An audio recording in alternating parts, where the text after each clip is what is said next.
में पाप और पुण्य की चर्चा भी होती है।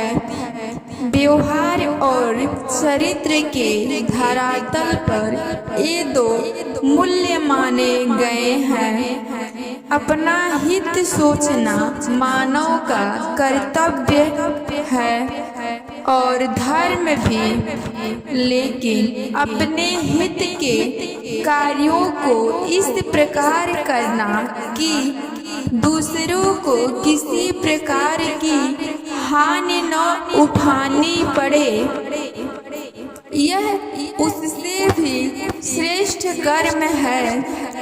इनके अतिरिक्त तीसरा पक्ष भी है। अपने हित अहित की चिंता किए बिना जब कोई मानव दूसरों की सेवा या सहायता करता है तो यह श्रेष्ठ कर्म पर हित होता है।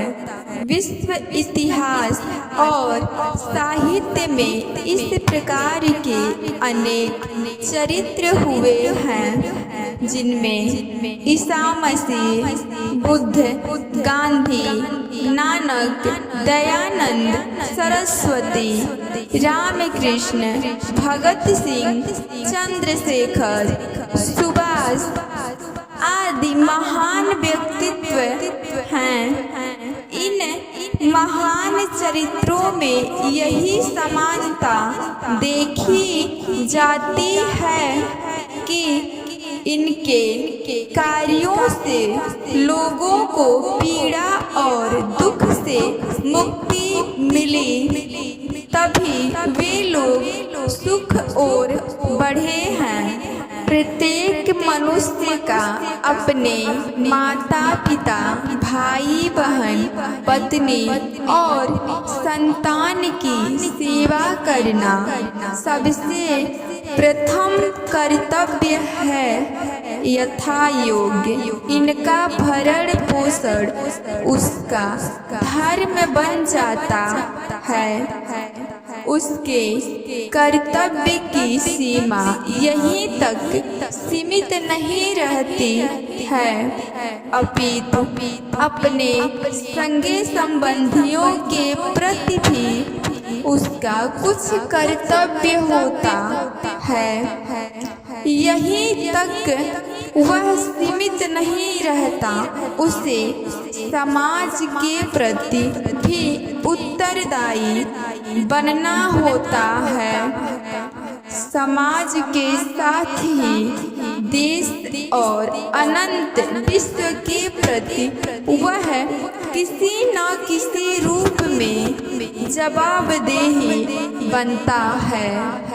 वर्तमान विश्व में आज जो अराजकता, अनैतिकता, हिंसा, उग्रवाद, प्राकृतिक आपदाएं तथा युद्ध का जो संकट छाया हुआ है, उसके मूल में परहित की अपेक्षा स्वहित को ही कर्म माना गया है।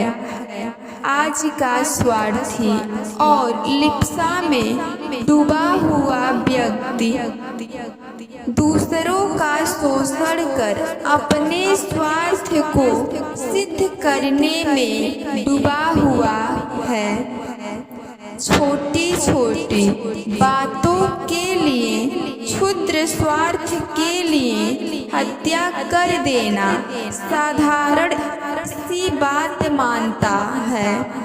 सामाजिक असंतोष प्रदर्शन, आगजनी, हड़ताल, घेराव आदि शब्द इस व्यवस्था से उपजे हुए हैं।